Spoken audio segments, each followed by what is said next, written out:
I'm delighted to be here today with Robert P. George, Professor of Jurisprudence and Director of the James Madison Program in American Institutions and Ideals at Princeton University. Robbie, thanks for joining this conversation. It's a pleasure to be in discussion with you, Brandice. Thanks for inviting me on. As our audience hopefully knows, we're here to discuss Robbie's broader contributions to his discipline and thoughts about the university, since he's one of the inaugural Berry Prize winners of the American Academy of Sciences and Letters, one of our first and hopefully of many groups of Berry Prize winners to come. But given your status as an inaugural winner, we wanted to get your thoughts on some of these key issues regarding independence of thought. How would you describe what the mission of the university ought to be, and why is that important? The mission of the university is truth-seeking. Universities that are worthy of the name are truth-seeking institutions. There's a sense in which our mission is threefold. It's the pursuit of knowledge of the truth. It's the preservation of knowledge once it has been securely obtained. And it's the transmission of knowledge, the teaching mission of the university. Universities are research institutions. Those of us who have the privilege of being on university faculties are expected to advance the cause of knowledge of truth, by conducting research across the arts and sciences in our particular fields. And then we're also expected to teach. We're supposed to participate in the university's project of transmitting knowledge, of forming our young people to be determined truth seekers and courageous truth speakers and lifelong learners. Robbie, how well do you think the public at large has a good understanding of the mission of the university? And I'll add today, but in general, not literally today, but in current times, and in general. And in what ways do you think the public doesn't understand the university's mission well? We in universities, I think, need to do a better job in communicating to the general public, explaining to our fellow citizens what the fundamental mission of the university is. Too often, I think, our fellow citizens conceive of universities as strictly concerned with imparting practical skills and vocational training. That's part of what universities do, and rightly do. We do want our students to be prepared for the world. We want them to be prepared for the world of work. We want them to be able to get good jobs.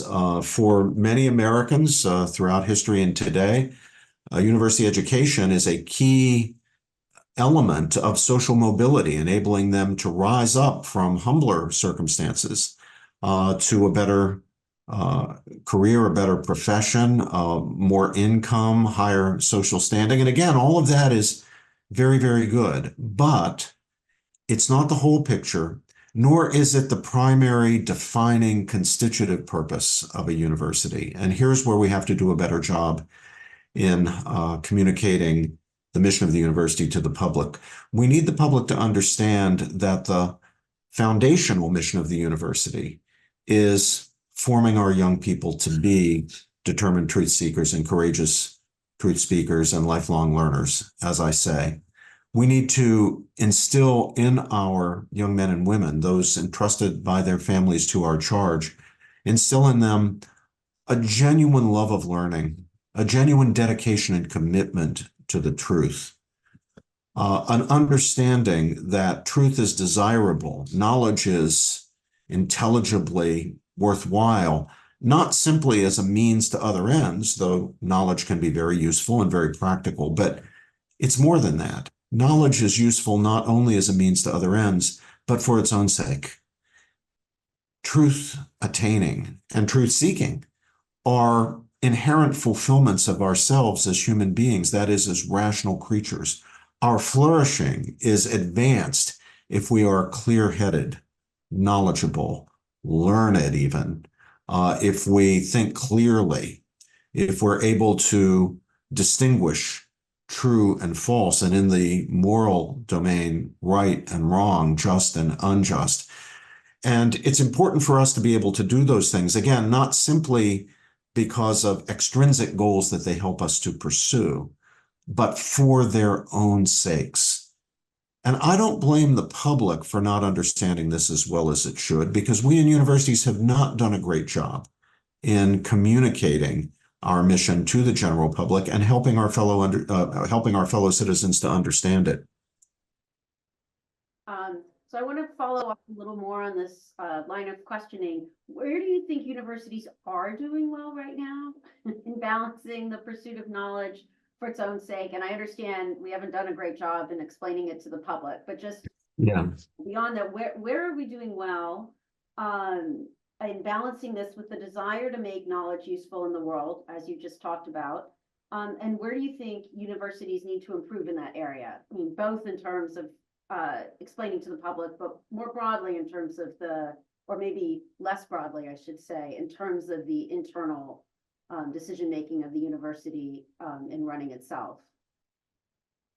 Historically, over the 20th century and into the 21st century, I think American universities have done a pretty good job when it comes to the advancement of science and advancing science not only where it's practically useful or pragmatically useful, as important as that is, and that's terribly important. I mean, curing diseases, learning how to build bridges that stay up and buildings that stay up, all those sorts of things, solving environmental problems and so forth. Those are very important practical achievements of science.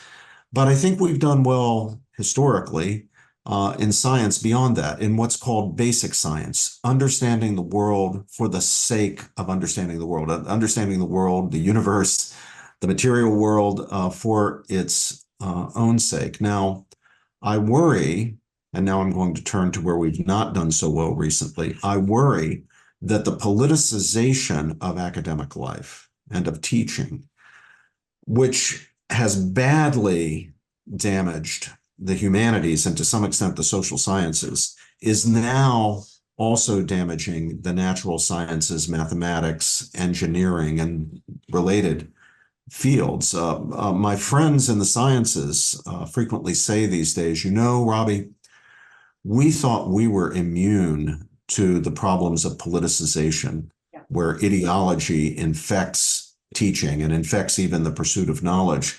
We thought because there are right answers to mathematical questions that everybody can in the end agree on and so forth, that we're going to be immune from politicization. But it turns out that even in the so-called STEM fields, science, technology, engineering, mathematics, politics has entered in and is affecting these fields in negative, harmful ways. And it's worse, of course, as I say, in the humanities and in the social sciences. Too much teaching has degenerated into indoctrination. We are not teaching our students to think for themselves as well as we should. Too many university professors across the disciplines, especially those that touch on controversial subjects, whether it's in the area of politics or morality or religion or culture. Too many professors are telling their students what to think, not empowering their students to think more deeply, more critically, which always includes self-critically and for themselves. And I think where the academy and where academics are failing, they're failing not only by precept, but also by example. They are not exemplifying, modeling for their students independence of mind, independence of thought, thinking for oneself. Too often they fall into a kind of ideological or political tribalism, and they allow their own thinking to be shaped by their ideological or tribal commitments. And this is toxic, Brandice, to the mission of the university as a truth-seeking institution. It's toxic to that fundamental purpose of trying to understand the truth, understand it more deeply, understand it more comprehensively. We all know that we frail, fallen, fallible human beings cannot know the truth perfectly. We know that. We're fallible. We make mistakes. We always will. Human nature is not going to change. It never has changed, and it isn't going to change. We're not going to be perfect.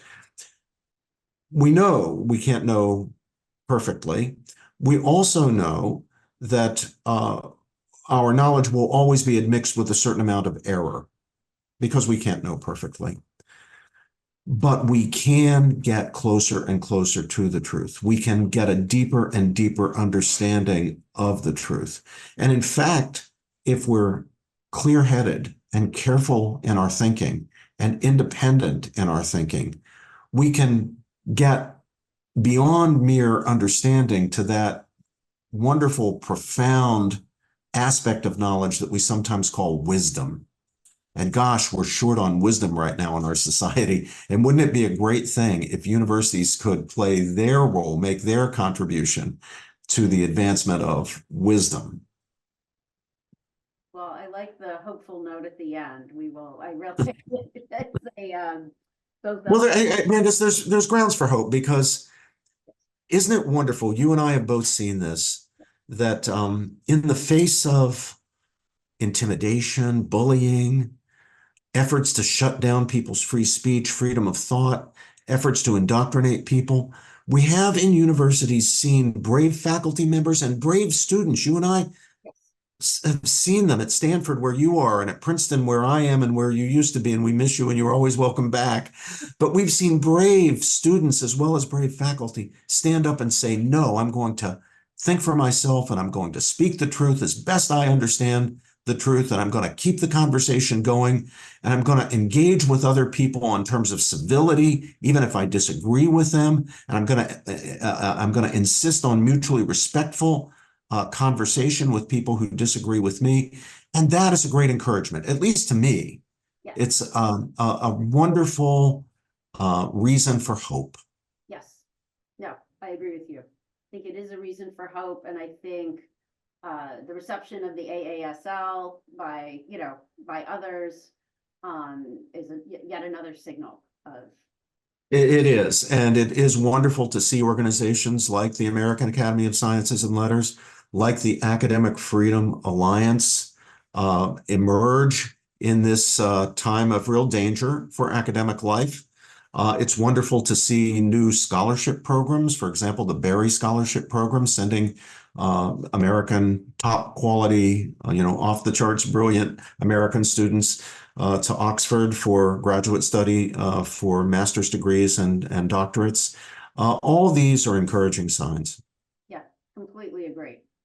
Well, Robbie, it's always great to talk to you on either coast or on Zoom. So thanks so much for taking the time to share these your insight and wisdom with the AASL and more broadly. Thank you, Brandice, and thank you for the work that you do as a member of the board of directors of the AASL, and thanks to your colleagues on the board for all that they do to advance the cause of truth seeking.